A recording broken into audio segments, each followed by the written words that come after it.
Hello नमस्कार दोस्तों, कैसे हैं आप। उम्मीद करता हूँ ठीक होंगे। Tricky I am with NL study में आपका पुनः स्वागत है दोस्तों जैसा कि हमें विदित है, हमने आजकल राजस्थान का भूगोल से संबंधित एक बहुत ही महत्वपूर्ण श्रृंखला चला रखी है और इसमें हम आज तक राजस्थान में विभिन्न परीक्षाओं में पूछे गए प्रश्न हैं, उन प्रश्नों को समझने का प्रयास करते हैं और साथ में इसका ओवरव्यू, जो भी पाठ हम पढ़ने जा रहे हैं उसका ओवरव्यू ज्ञान अर्जित करना भी इसका प्राथमिक लक्ष्य है। तो इस चैनल के माध्यम से आपको सामग्री किस प्रकार से उपलब्ध करवाई जाएगी, इसकी विशेषताओं के बारे में थोड़ा मैं बता देता हूं कि सबसे पहले तो जो भी हम अध्याय पढ़ने जा रहे हैं उसको मैप के माध्यम से या प्रारंभिक जानकारी उसकी पूरी कवर करवाते हैं। मोटा मोटी जानकारी होने के बाद हमारी समझ विकसित हो जाती है।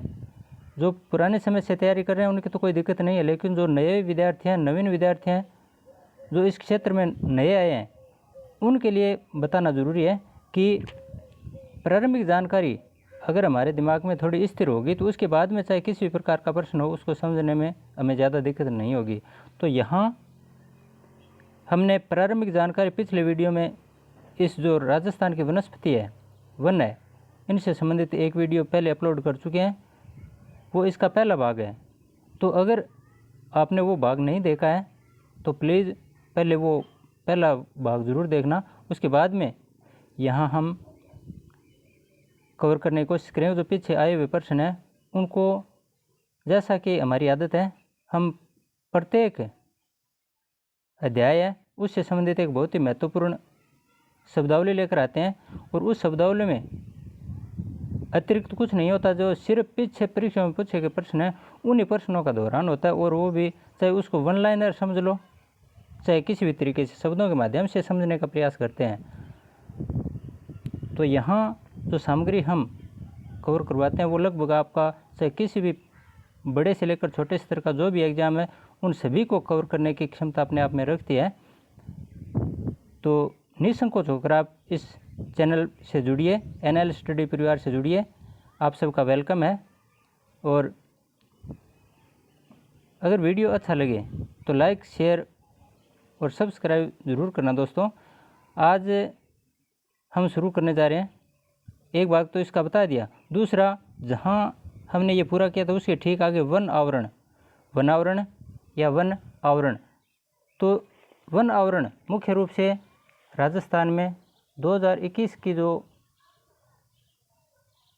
रिपोर्ट थी उसके अनुसार अति सघन, हालांकि 2023 में नवीन मार्च में और आ गई थी, लेकिन ये रिपोर्ट वही चल रही है 2021 वाली। अति सघन वन 78.15 वर्ग किमी और सामान्य सघन, सघन का मतलब क्या होता है, पेड़ों के बीच में दूरी होती है, वो संकरी या काफ़ी ज़्यादा दूर छितरे पेड़ या संकरे पेड़। तो सघन का मतलब है ज़्यादा नज़दीक पेड़ और छितरे पेड़ दूर दूर पेड़, इस प्रकार से। तो सघन पेड़ या सघन वन सिर्फ 78.15 वर्ग किमी क्षेत्र में है दोस्तों, और वो भी सबसे ज़्यादा अलवर में है। 78.15 में से 59.70 वर्ग किलोमीटर में सिर्फ और सिर्फ अलवर में है। तो सबसे सघन वन है, अति सघन बोलते हैं, सघन नहीं अति सघन, अलवर में। फिर आता है सामान्य सघन, 2 नंबर पे सामान्य सघन, जो कि 4368 वर्ग किमी है। ये वर्ग किमी है 4368.65 वर्ग किमी। ये है सामान्य सघन वन। ये ज़्यादातर उदयपुर में है। सर्वाधिक कहाँ पर है? उदयपुर में, लेकिन सबसे कम ये कम सामान्य सघन है। इसके बारे में प्रश्न कई बार पूछे गए हैं और आगे पूछ सकते हैं कि सबसे सघन और सबसे न्यूनतम, यानी न्यूनतम सबसे कम सघन। सबसे कम सघन का मतलब न्यूनतम, तो न्यूनतम तो है चूरू में, और सबसे अधिक सघन है, अति सघन है अलवर में, और सामान्य सघन है, ये प्रकार सामान्य सघन की बात कर रहा हूँ, ये अधिक उदयपुर में है। सामान्य सघन अधिक उदयपुर में और न्यूनतम है कहाँ? चूरू में। जबकि अति सघन ज़्यादा अलवर में है। खुले वन क्षेत्रीय वन, कोई ज़रूरी नहीं है कोई इसकी माप तोल, कोई निश्चित नहीं, खुले वन है। ये सर्वाधिक उदयपुर में है, 12,208.16 वर्ग किमी क्षेत्र है। इसमें से सबसे ज़्यादा तो उदयपुर में है और न्यूनतम चूरू में। जिस प्रकार ये उदयपुर चूरू था, ठीक उसी प्रकार से ये भी उदयपुर चूरू सबसे कम है, चूरू में है। झाड़ियाँ 4,808 वर्ग किमी क्षेत्र है। ये सर्वाधिक झाड़ियाँ पाली जिले में पाई जाती हैं दोस्तों। झाड़ी जानते हैं ना, झाड़ियाँ ज़्यादातर पश्चिमी राजस्थान में, तो पाली जिले में पाई जाती हैं ज़्यादा झाड़ियाँ, और कम हनुमानगढ़ में। हनुमानगढ़ उत्तरी क्षेत्र है, ऊपर वाला इलाका राजस्थान का उत्तरी क्षेत्र है। हनुमानगढ़ में सबसे कम झाड़ियाँ पाई जाती हैं और सबसे ज़्यादा झाड़ियाँ पाली में। पाली, हनुमानगढ़। उदयपुर चूरू सामान्य सघन सर्वाधिक उदयपुर, न्यूनतम चूरू। खुले वन ज़्यादा उदयपुर, न्यूनतम चूरू। झाड़ियाँ ज़्यादा पाली, न्यूनतम हनुमानगढ़। वन यानी वन नहीं है, इस प्रकार का क्षेत्र 72,775 वर्ग किमी है। ये बिना वनों वाला क्षेत्र है, यहाँ किसी प्रकार के वन नहीं पाए जाते हैं इतने क्षेत्र में। वन। और वृक्ष आवरण, वृक्षों से ढका हुआ क्षेत्र। वृक्ष आवरण और वन आवरण में फर्क है। वृक्ष सिर्फ वृक्षों से ढका हुआ क्षेत्र इस प्रकार का 8,533 वर्ग किमी क्षेत्र है, ये वृक्ष आवरण है। मान लीजिए ये वृक्ष है कोई, और इसकी छाया जितनी दूरी पर इसकी ये छाया कवर हो रही है, ये क्षेत्र हो गया वृक्ष से ढका हुआ। ये इसका इलाका, ये वृक्ष से ढका हुआ एरिया है, तो ये वृक्ष आवरण। और एक होता है वन, जितने क्षेत्र में वन होते हैं वो वन आवरण होता है। वन में विभिन्न प्रकार की वनस्पतियाँ पाई जाती हैं। वृक्ष आवरण सिर्फ वृक्षों से ढका हुआ क्षेत्र, वृक्ष आवरण ये 8,533 है, जबकि वन आवरण इसका दुगुना है। कुल वन आवरण 16,654, ये 8,000 है, ये 16,000, तो इसका दुगना हो गया। वन आवरण 16,654.96 वर्ग किमी है। ये भी सर्वाधिक कहाँ है? वन आवरण सर्वाधिक उदयपुर में और न्यूनतम चूरू में। यहाँ 3 बिंदु आ गए हैं एक जैसे। सामान्य सघन सर्वाधिक उदयपुर, न्यूनतम चूरू। खुले वन सर्वाधिक उदयपुर, न्यूनतम चूरू। और कुल वन आवरण सर्वाधिक उदयपुर और न्यूनतम चूरू। इस प्रकार से झाड़ियाँ ज़्यादा पाली और कम है हनुमानगढ़। और सर्वाधिक अति सघन वन है ये अलवर में और 78.15 वर्ग किमी में। आगे देखिए, ये हमने पढ़ लिया था इसके बारे में। सदाबहार वन, ये माउंट आबू वाला ये इलाका उष्णकटिबंधीय कांटेदार ये जो शुष्क है क्षेत्र है, शुष्क रेगिस्तान। और ये भी है, इसमें गंगानगर हनुमानगढ़ का इलाका भी साथ में आता है थोड़ा इस प्रकार से। और उष्णकटिबंधीय शुष्क मिश्रित पतझड़, ये मिश्रित पतझड़ ये जो पीले कलर में दे रखे हैं। और उष्णकटिबंधीय शुष्क धोकड़ा वन, ये धोकड़ा वन है, ये थोड़ा अलग कलर दे रखा है ना। ये इस साइड में सीकर की साइड में भी है, सीकर है, जोधपुर है, फलोदी नया जिला बन गया है, यहाँ भी इस प्रकार के धोकड़ा वन है। और सागवान वन इस क्षेत्र में सागवान वन है। और ये सदाबहार वन है। यहाँ बांस ज़्यादा पाए जाते हैं, बांसवाड़ा में बांस वन भी है। खेर कत्था बनाया जाता है खेर से, वो भी इसके बारे में मैंने पिछले वीडियो में आपको बता दिया था काफ़ी अच्छे ढंग से। आगे देखिए, राजस्थान में वन संपदा, इसमें पाई जाने वाली जो वनस्पतियाँ हैं उनके बारे में एक एक करके हम यहाँ थोड़ा समझने का प्रयास करेंगे। जैसे बांस है, यह है बांसवाड़ा, चित्तौड़गढ़, उदयपुर, सिरोही इन जिलों में पाया जाता है। कोटा में भी पाया जाता है। इसका वनस्पति नाम में दोस्तों बम्बू याद रख लेना, वैसे बम्बूसा वल्गेरियाज, सिर्फ बम्बू याद रख लो। बम्बू अंग्रेजी शब्द है, उसका मतलब होता है बांस, तो बम्बूसा ये इसका वनस्पतिक नाम होता है। आदिवासियों का रसोना भी कहते हैं इसको। क्या कहते हैं? आदिवासियों का रसोना। ये भी मैंने पहले बता दिया था आपको। और इसका उपयोग बांस का कहाँ किया जाता है? कागज़ में, कागज़ बनाने में, टोकरियाँ बनाने में, चारपाई बनाने में, लाठियाँ भी लड़ने के लिए बनाई जाती है ना बांस से, और ग्वाले भी बांस की लाठी रखते हैं। तो ये लाठियाँ, चारपाई, टोकरियाँ, कागज़, इन सब में बांस का उपयोग किया जाता है। और यह विश्व की सर्वाधिक लंबी घास है। विश्व में सबसे लंबी घास कौन सी? ये बांस ही मानी गई है दोस्तों। इसके बाद में कत्था, मैंने पहले आपको बताया था कत्थे के बारे में, बहुत बार प्रश्न पूछा गया, आगे भी पूछ सकते हैं। कत्था उदयपुर,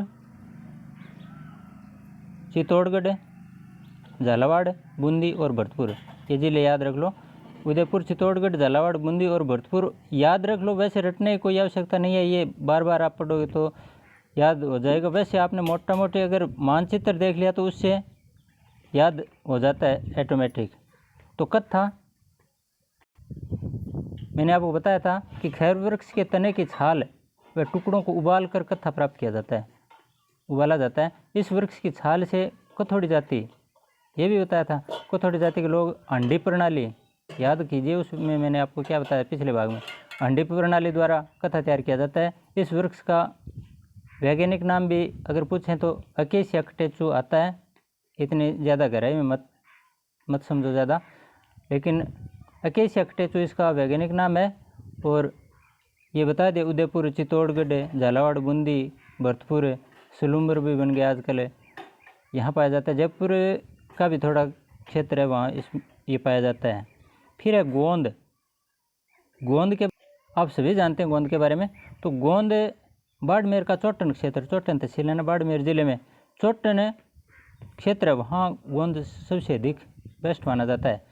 तो बाड़मेर कहाँ है? राजस्थान के पश्चिमी क्षेत्र, राजस्थान के पश्चिमी क्षेत्र में गोंद पाया जाता है। और सर्वश्रेष्ठ गोंद बाड़मेर का चोटन क्षेत्र है, यहीं पाया जाता है दोस्तों। खस, यह एक प्रकार की घास है दोस्तों। भरतपुर, सवाई माधोपुर, टोंक जिलों में पाई जाने वाली एक घास है, जिसे खस कहते हैं। इसे कई बार पामरोजा भी कहते हैं, स्थानीय बोली के अनुसार पामरोजा या खस है। शरबत, बहुत कीमिया है ये, शरबत है। और इत्र, ये बनाने में इसका प्रयोग किया जाता है ये। और इसके तनों से टाटिया, आपने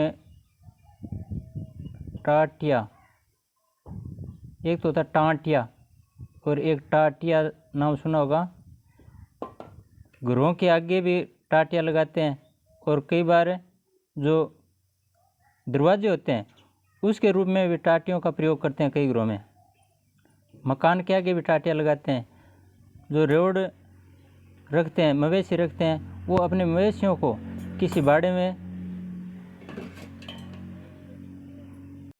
प्रवेश करवा कर उनके आगे टाटिया लगा देते हैं ताकि वो निकलने नहीं पाए। तो टाटिया, एक तो वो टाटिया होता है, एक टाटिया पर्दा भी होता है, एक प्रकार का ये भी पर्दा। और टाटिया एक पर्दा भी लगाया जाता है दरवाज़ों में, तो पर्दा बनाने में भी काम में लिया जाता है। कमरों को खुशबूदार रखने के लिए भी इसका प्रयोग किया जाता है, ठंडा रखने के लिए भी इसका उपयोग किया जाता है। इस प्रकार से खस का अनेक तरीकों से प्रयोग किया जाता है। ये टाटिया मैंने बता दिया। टाटिया वो जो रेवड़ के आगे, मवेशी के आगे लगाते हैं, घरों के आगे लगाते हैं, वो टाटिया नहीं है ये टाटिया जो पल्लों के रूप में, जो चटाई होती है उसके रूप में जो टाटिया घरों के आगे लगाते हैं, वो टाटिया है। अब महुआ, ये महुआ डूंगरपुर, उदयपुर, चित्तौड़गढ़, झालावाड़, डूंगरपुर, उदयपुर, चित्तौड़गढ़ और झालावाड़, यहाँ महुआ पेड़ पाया जाता है। इनके फलों का प्रयोग तेल निकालने, देसी शराब बनाने में होता है। और ये मुख्यतः उदयपुर, सलम्बर, डूंगरपुर, सिरोही में पाए जाते हैं। इनको क्योंकि आपको पता है इनके फूल गिरते हैं, तो आदिवासी वहाँ से इनके फूलों को चुन कर लाते हैं, और इसकी वजह से उनका रोटी गुजारा भी होता है। तो आदिवासियों का कल्प वृक्ष भी इसको कहा जाता है दोस्तों। इनके लिए टोटम के रूप में एक सांस्कृतिक महत्व भी है। महुआ का वानस्पतिक नाम मधुका लॉन्गिफोलिया है। और मेवाड़ी लोग या मारवाड़ी तो इसको अन्य नाम से पुकारते हैं डोलमा। डोलमा नाम आपने सुना होगा, मेवाड़ी लोग इसको डोलमा भी कहते हैं। तो डोलमा ये महुआ के लिए प्रयोग किया गया शब्द है। जंगल की सुंदरता, जिस प्रकार रोइडा होता है ठीक उसी प्रकार से रोइडे के फूल सुंदर होते हैं, महुआ के फूल भी सुंदर होते हैं, जिसकी वजह से इसे जंगल की सुंदरता भी कहते हैं। तो महुआ है, इसको कई तरीक़ों से प्रयोग में ला सकते हैं। शराब बनती है फूलों के रस से, और इनकी जो लकड़ियाँ हैं वो भी काम में लेते हैं। एक टोटम के रूप में भी इसका बहुत ही सांस्कृतिक महत्व है।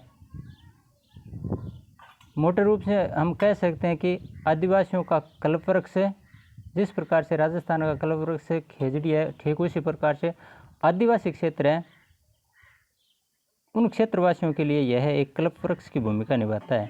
तेंदुपत्ता, बीड़ी कौन कौन पीता आप में से? छोड़ दो, आज के बाद छोड़ दो। बीड़ी पीना स्वास्थ्य के लिए हानिकारक है। वैसे तो आप नहीं पीते हैं क्योंकि आप बहुत समझदार हो चुके हैं, तभी तो इस पोजीशन तक पहुँचे हैं। आज अगर आप इस कंपटीशन की तैयारी कर रहे हैं, राजस्थान में होने वाली जो परीक्षा हैं इनकी तैयारी कर रहे हो, तो आप समझदार हो तभी तो तैयारी कर रहे हो, तो बीड़ी तो नहीं पीते हो। तेंदू के पत्ते का प्रयोग बीड़ी बनाने में किया जाता है दोस्तों, जिसका वैज्ञानिक नाम आप मत याद रखो चाहे। इसको वागड़ का चिक्कू भी कहते हैं। उदयपुर, चित्तौड़गढ़, बारां, कोटा, बूंदी, बांसवाड़ा में पाया जाने वाला है वागड़ का चिक्कू। क्या? तेंदुपत्ता। सबसे अधिक तो वैसे भारत में देखा जाए तो मध्य प्रदेश में पाया जाता है, लेकिन राजस्थान में भी पाया जाता है इन जिलों में। शहर या मोम ये डूंगरपुर, उदयपुर, चित्तौड़गढ़, झालावाड़ इन जिलों में पाया जाता है। ज़्यादातर इन जिलों से संबंधित प्रश्न पूछे जाते हैं इनके बारे में। आवल, आवल एक झाड़ी का नाम है दोस्तों। आवल है जोधपुर, पाली, सिरोही, उदयपुर इन जिलों में पाई जाती है, और यह चमड़ा साफ करने के लिए काम में लाई जाती है। तो इसके बाद में देखिए कुछ अन्य वनस्पतियाँ भी हैं दोस्तों, जैसे ढाक या पलास। पीछे आया था, जंगल की ज्वाला के नाम से जानी जाती है ये, और राजसमंद में पाई जाती है। जंगल की ज्वाला राजसमंद में पाई जाती है। ब्यूटिया मोनोस्पेर्मा, ये नाम याद मत रखना चाहिए। राजसमंद में पाई जाती है, जंगल की ज्वाला के नाम से पुकारी जाती है। लाल, सुर्ख लाल और पीले रंग की ये होती है।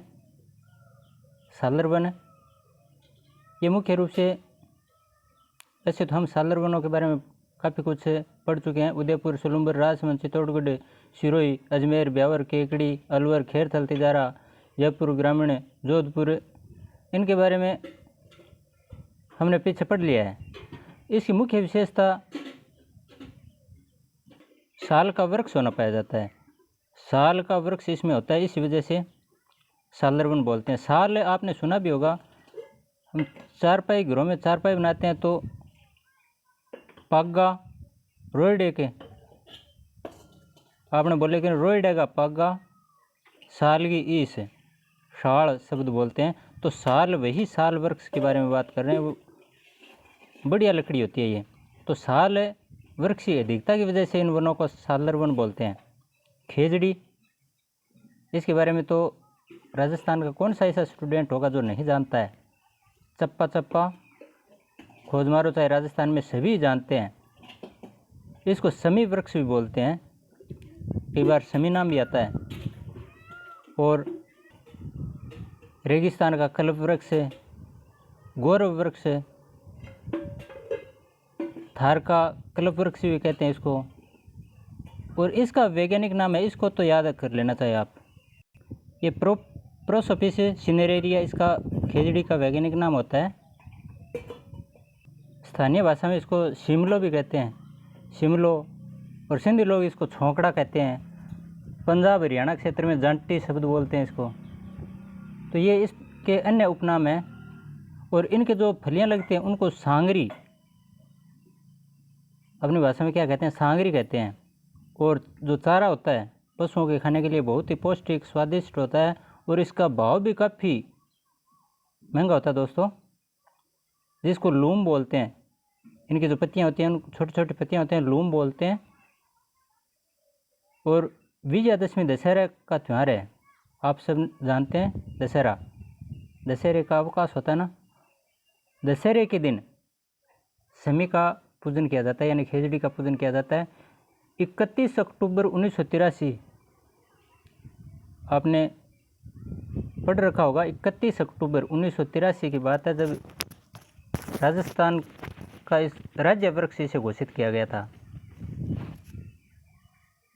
मैं एक आपसे प्रश्न पूछता हूँ दोस्तों, यहाँ राजस्थान का राज्य वृक्ष क्या है? खेजड़ी। तो भारत का एक ऐसा और राज्य है जिसने अपना राज्य वृक्ष खेजड़ी को माना है, तो वो कौन सा राज्य है? भारत में खेजड़ी का वृक्ष है, वो राजस्थान का राज्य वृक्ष है। इसकी घोषणा 31 अक्टूबर 1983 को की गई। ये तो ठीक है, पढ़ लिया हमने। लेकिन भारत का ये एक ऐसा राज्य और है जिसने इस राज्य वृक्ष घोषित किया है। किसको? खेजड़ी को। तो वो कौन सा राज्य है, ये आप बताना। थोड़ा सा हिंट में दे देता हूँ कि वो अलग हुआ था, अभी पिछले कुछ वर्षों पहले वो अलग राज्य बना है। अमरावती राजधानी आपने सुनी होगी। तो अमरावती राजधानी बनने से पहले दोनों राज्यों की एक ही राजधानी हैदराबाद, लेकिन अब एक की राजधानी हैदराबाद, एक की अमरावती। ऐसे बनने के बाद अब आप समझ गए होंगे कि मैं किस राज्य की बात कर रहा हूँ। इतना कुछ बता दिया मैंने, तो आप बताइए कि वो कौन सा राज्य है जिसका राज्य वृक्ष खेजड़ी है। मैं बाद में बता दूंगा। अमृता देवी पुरस्कार, चलो इसके बारे में हम पढ़ते हैं। खेजड़ी वृक्ष को बचाने के लिए बिश्नोई समाज की अमृता देवी हुआ करते थे। उन्होंने 1730 ईस्वी में अपनी 3 बेटियों सहित कुल मिलाकर 363 महिला और पुरुष इन खेजड़ी के वृक्षों को पकड़कर यानी अपनी बाहों में ले लिया और पेड़ काटने वालों ने इनके शरीर को भी काट दिया। तो इस खेजड़ी के लिए उन लोगों ने अपना बलिदान दिया। इसी उपलक्ष्य में यह अमृता देवी पुरस्कार शुरू किया गया, क्योंकि उस महिला का नाम अमृता देवी हुआ करता था। अमृता देवी पुरस्कार ये 1994 से शुरू किया गया है। और ये भी मैं आपको बता दूं, अगर कोई संस्था है उसको तो ये 1 लाख रुपए का, और व्यक्ति विशेष को ये 50,000 रुपये का पुरस्कार दिया जाता है। प्रथम अमृता देवी पुरस्कार पाली के गंगाराम हुआ करते थे, उनको दिया गया। गंगाराम बिश्नोई को पहला अमृता देवी पुरस्कार 1994 में दिया गया। आगे है सेवण या लिलोण घास। सेवण या लिलोण भी बोलते हैं इनको स्थानीय भाषा में। ये रेगिस्तानी क्षेत्र विशेष रूप से जैसलमेर में पाई जाती है। और राजस्थान का जो राज्य पक्षी गोडाउन है वो इसी घास में अपने अंडे देता है दोस्तों। इस कारण से गोडाउन पक्षी की प्रजनन स्थली भी इस सेवण घास को कहा जाता है। जैसलमेर में है दामन घास। यह भी एक रेगिस्तानी घास है जो कि भूमि को बांध कर रखते हैं। बांध कर रखने का मतलब आंधियाँ चलती हैं। इस प्रकार इधर से अगर आंधियाँ आ रही हैं और यहाँ ये घास आ गई तो आंधियाँ मिट्टी के कटाव को आगे नहीं ले जा पाएंगे। इस प्रकार से भूमि को बांध कर रखना, अर्थात भूमि का जो मिट्टी का अपरदन है उसको रोकती है। ये दामन है, ये भी रेगिस्तानी इलाके में पाई जाती है। कांग्रेस घास, यह दोस्तों अमेरिका से आयात की हुई घास है। इसको गाजर घास भी बोलते हैं। लेकिन आजकल ये मुसीबत बन चुकी है हमारे लिए, खुद के लिए। हम लाए थे और जयपुर वाले इलाके में अस्थमा चर्म रोग के वाहक के रूप में, अस्थमा चर्म रोग के वाहक के रूप में ये प्रसिद्ध हो चुकी है। जयपुर वाले इलाके में काफ़ी समस्याओं का सामना करना पड़ता है लोगों को। तो ये कांग्रेस घास है, ये भी एक घास है और अमेरिका से आयात की गई थी। गाजर घास इसका दूसरा नाम भी है। बीड़ या ओरण अजमेर, ब्यावर, बीकानेर, जोधपुर, भीलवाड़ा, शाहपुरा, शेखावाटी, इन क्षेत्रों में जहाँ मवेशियाँ पाई जाती हैं, यानी पशु चराने के लिए खेत, अगर किसी के पास खेत है तो उस खेत में पशुओं को चराने के लिए ज़मीन छोड़ दी जाती है। ये ज़मीन पशुओं को चराने के लिए अगर छोड़ दी जाती है तो इस क्षेत्र को, जहाँ खेतीबाड़ी नहीं करते हैं बल्कि पशुओं को चराते हैं, ये बीड़, ये इलाका, ये क्षेत्र कहलाता है बीड़, या इसको अन्य नाम से भी पुकारते हैं ओरण, यानी एक प्रकार का चरागाह है। घास का मैदान है, घास पाई जाती है, यहाँ पशु काफ़ी संख्या में यहाँ चरते हैं। और ओरण या बीड़, इन मैदानों को यानी चरागाहों को स्थानीय भाषा में कहते हैं। चंदनवन, चंदनवन वैसे तो चंदन के लिए कर्नाटक मशहूर है, और चंदन तस्कर के रूप में एक मूंछों वाले, जानते हैं आप, डाकू हुआ करते थे। आपने नाम सुना भी होगा, वैसे जीके में उस डाकू का नाम नहीं आया, लेकिन 2003, 4 के बार वो डाकू काफ़ी मशहूर था, चंदन तस्कर के रूप में जाना जाता था। और चंदन से होने वाली कमाई है, उस कमाई को वो गरीबों में जाकर बांटता था। तो वो चंदन तस्कर तो ठीक है, लेकिन हम ये चंदनवन है, ये राजस्थान वाले चंदनवन के बारे में बात कर रहे हैं। ये राजस्थान के भीलवाड़ा क्षेत्र है जो कि सिरोही ज़िले में है, और हल्दी घाटी जो कि राजसमंद ज़िले में है। यहाँ चंदन के वृक्ष हैं वो काफ़ी बड़ी मात्रा में पाए जाते हैं। इसलिए इस क्षेत्र को, कौन से क्षेत्र को, हल्दी घाटी यानी खमनोर, हल्दी घाटी और भीलवाड़ा क्षेत्र है, इसको चंदनवन के रूप में जाना जाता है। आगे देखिए इसी क्रम में रोइडा, वैसे तो ये शब्द मैं पहले उपयोग कर चुका हूँ।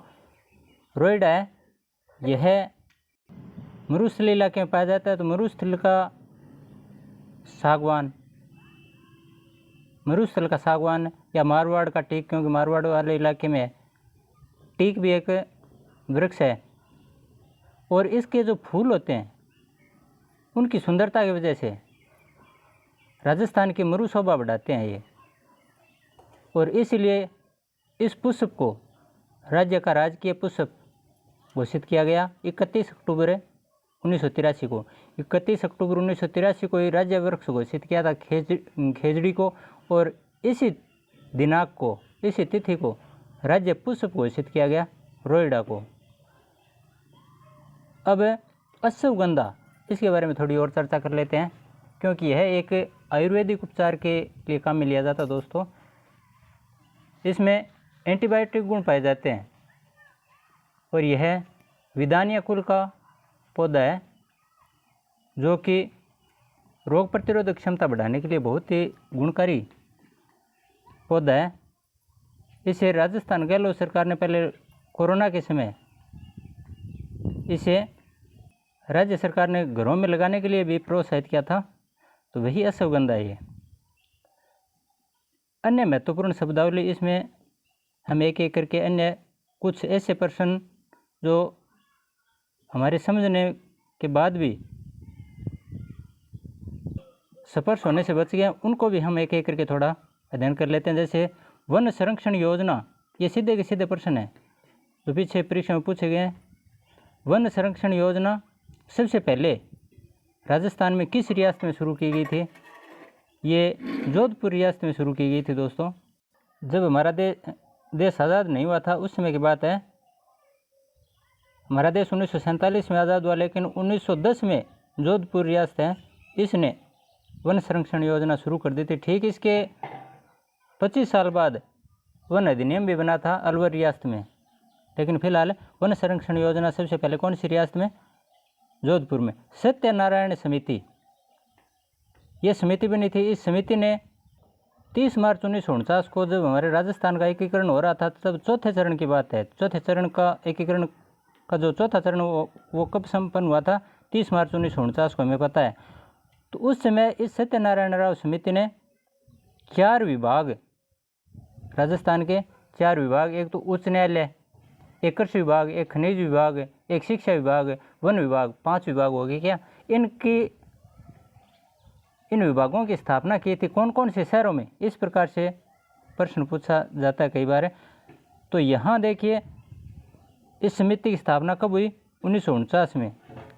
क्यों? राजस्थान का एकीकरण हो रहा था तब चौथे चरण में, और चौथे चरण में हमें पता है 30 मार्च 1949 को जब 4 बड़ी रियासतों का एकीकरण हुआ, और उसी तिथि को हम राजस्थान दिवस के रूप में मनाते हैं। राजस्थान दिवस 30 मार्च को मनाते हैं। तब ये सत्यनारायण राव समिति थी, इन्होंने उच्च न्यायालय तो जोधपुर में और कृषि विभाग भरतपुर में, ये प्रश्न भी कई बार पूछ सकते हैं। कृषि विभाग भरतपुर में, खनिज विभाग वो उदयपुर में, शिक्षा विभाग बीकानेर में, और वन विभाग कोटा में बनाया था दोस्तों।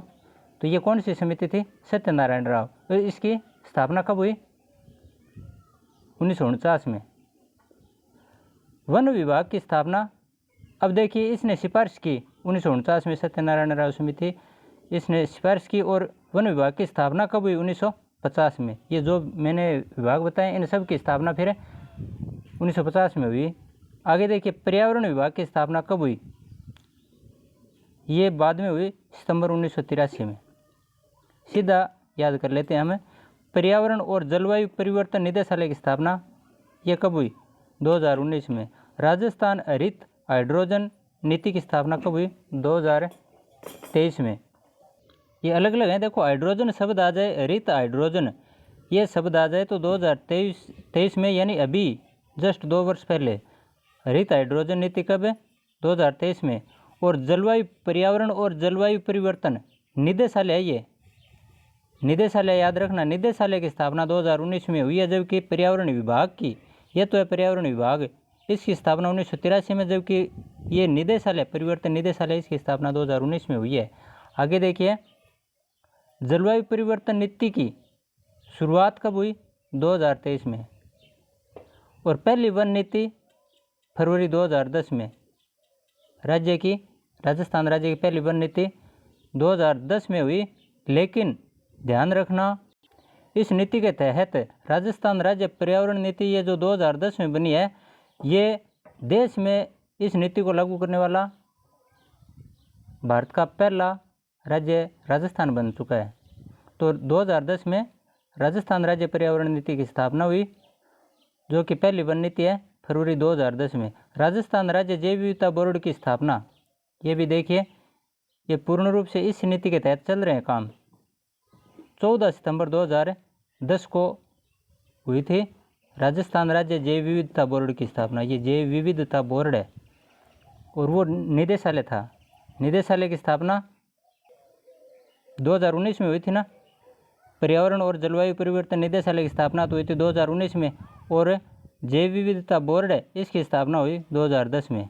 आगे देखिए वन आच्छादित भूभाग होना चाहिए, कितना होना चाहिए, कितने क्षेत्रफल पर वन होने चाहिए। ये 1952 में जब राष्ट्रीय वन नीति बनी थी उस समय 33% भूभाग पर वन होने चाहिए ऐसा माना था। लेकिन अब 2010 में जो प्रथम वन नीति बनी है उसके अनुसार 20% लक्ष्य रखा गया है कि 20% क्षेत्र पर वन होने चाहिए, लक्ष्य रखा गया है। और नई वन नीति इसके बाद में 5 जून 2023 को नई वन नीति और बनी है। उसके अनुसार 2040 तक, यानी वर्ष 2040 तक वन का आवरण है वो बढ़ाने का लक्ष्य रखा गया। कितना? 20%। आज जितना भी है उसका 20% बढ़ा हुआ क्षेत्र होना चाहिए।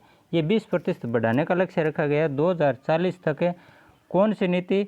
नई वन नीति है 2023, 5 जून 2023 को घोषणा की गई इसके अनुसार। तो नई पहली वन नीति 2010 में बनी, राजस्थान राज्य पर्यावरण नीति 2010 है, राजस्थान राज्य जैव विविधता बोर्ड 2010 है, और 2010 की प्रथम वन नीति के अनुसार जो वन आच्छादित क्षेत्र है उसका लक्ष्य रखा गया 20%। और 1952 में कितना रखा गया था? 33%। और आगे 2040 तक बढ़ाने का लक्ष्य रखा गया है 20%। अब देखिए टीक की लकड़ी या इमारती लकड़ी पाई जाती है। टीक या इमारती लकड़ी शुष्क सागवान वनों में, ये सागवान है, इसी को टीक कहते हैं दोस्तों। टीक की लकड़ी यानी सागवान की लकड़ी कहाँ पाई जाती है? सागवान वनों में। इसको इमारती लकड़ी भी बोलते हैं। उप उष्ण पर्वतीय वन, उप उष्ण पर्वतीय वन कहाँ पाए जाते हैं? सिरोही में। ये सदाबहार वन होते हैं। सदाबहार हमने उपोष्ण नाम से पढ़ा था, वही नाम दिया है उप उष्ण पर्वतीय वन। कहाँ? सिरोही में पाए जाते हैं। 52 वर्ग किलोमीटर में बताया था ना। खस, इसके उपयोग के बारे में मैंने बता दिया। टाटियाँ यानी पर्दे बनाना। एक तो टाटियाँ जो मवेशियों के आगे, बाड़े के आगे लगाया जाता, वो नहीं है। ये टाटियाँ पर्दा बनाने के लिए, कमरों को खुशबूदार और ठंडा करने के लिए लगाया जाता है। अर्जुन, यह भी एक पेड़ है जो कि झालावाड़ की भवानी मंडी है। ये भवानी मंडी कहाँ है? कई बार तो ऐसे ही प्रश्न पूछ लिया जाता है, भवानी मंडी कहाँ है? झालावाड़ में। और यहाँ अर्जुन का पेड़ पाया जाता है। फिर तेंदू के बारे में हमने पढ़ लिया था, बीड़ी बनाने के लिए। इसे टीमरू भी कहते हैं, वागड़ का चिक्कू भी कहते हैं। वागड़ यानी डूंगरपुर बांसवाड़ा वाला क्षेत्र। चारकोल बनाने में प्रयुक्त वृक्ष कौन सा है? बबूल का वृक्ष। ये कई बार प्रश्न आ चुका है दोस्तों। चारकोल बनाने में किसका प्रयोग किया जाता है? बबूल के वृक्ष का। सेवण, रेगिस्तान की जो घासें होती हैं उनका राजा, यानी रेगिस्तानी घासों का राजा क्या? सेवण घास। जैसलमेर के उत्तर पश्चिम में है 60 मीटर चौड़ी पट्टी।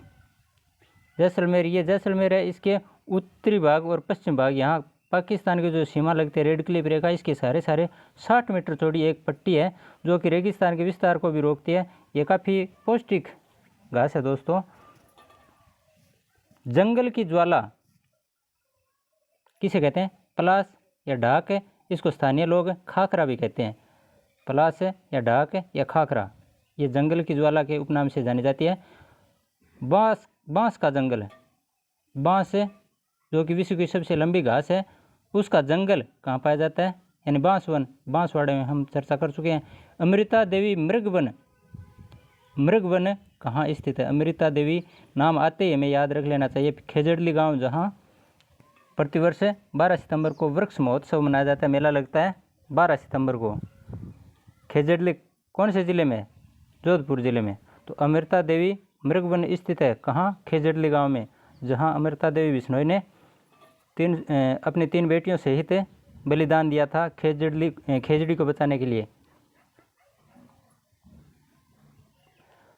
आगे अरावली वृक्षारोपण परियोजना, ये कुछ परियोजनाएं हैं दोस्तों, इनके बारे में हम आगे एक वीडियो और बनाएंगे छोटा सा, उसमें समझने का प्रयास करेंगे। तो आज के लिए बस इतना ही। अगर वीडियो अच्छा लगे दोस्तों तो लाइक और शेयर ज़रूर करना, ताकि मेरा भी हौसला बढ़े। अच्छा, धन्यवाद। जय हिंद।